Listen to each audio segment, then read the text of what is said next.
এই প্রতিষ্ঠানের প্রতি মানুষের যে আন্তরিকতা, ভালোবাসা, সেটা নাই।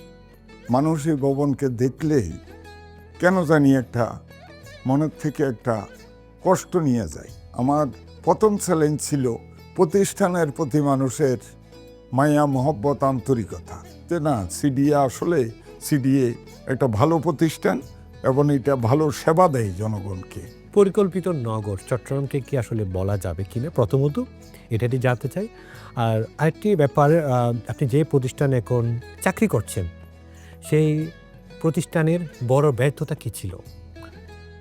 বড় ব্যর্থতা এই প্রতিষ্ঠানের প্রতি মানুষের যে আন্তরিকতা, ভালোবাসা, সেটা নাই। মানুষ এই ভবনকে দেখলেই কেন জানি একটা মনের থেকে একটা কষ্ট নিয়ে যায়। তো সেই কারণে আমার প্রথম চ্যালেঞ্জ ছিল প্রতিষ্ঠানের প্রতি মানুষের মায়া, মহব্বত, আন্তরিকতা। যে না, সিডিএ আসলে সিডিএ একটা ভালো প্রতিষ্ঠান এবং এটা ভালো সেবা দেয় জনগণকে।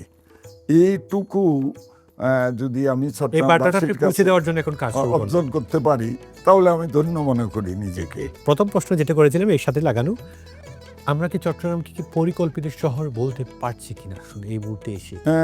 মাননীয় প্রধানমন্ত্রী জনাব তারেক রহমান তিনি ইতিমধ্যে ওনার নির্বাচনী যে অঙ্গীকার সবার জন্য বাসস্থানের ব্যবস্থা করা, সেই ক্ষেত্রে আপনি জানেন চট্টগ্রাম এবং কক্সবাজার এই দুইটা এই চট্টগ্রাম উন্নয়ন কর্তৃপক্ষকে আমাদেরকে নির্দেশ দেওয়া হয়েছে এখানে এই সুন্দর আবাসন এবং একটা পরিচ্ছন্ন শহর, সবুজ, নান্দনিক কিভাবে করা যায় একটা মেগা প্রকল্পের কার্যক্রম চলমান আছে।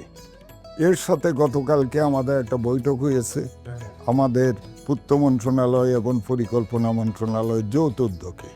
সেখানে আমাদেরকে নির্দেশ দেওয়া হয়েছে স্পেশালি চট্টগ্রাম এবং কক্সবাজারকে যে এখানে একটা বিশেষজ্ঞের টিম পাঠানো হবে। আমাদের যে এই মেগা প্রজেক্ট অর্থাৎ চট্টগ্রামকে নান্দনিক করার জন্য সেটার সাথে বিশেষজ্ঞরা এইটা স্টাডি করবে, দেখবে সংযোজন বিয়োজন কিভাবে করা যায়।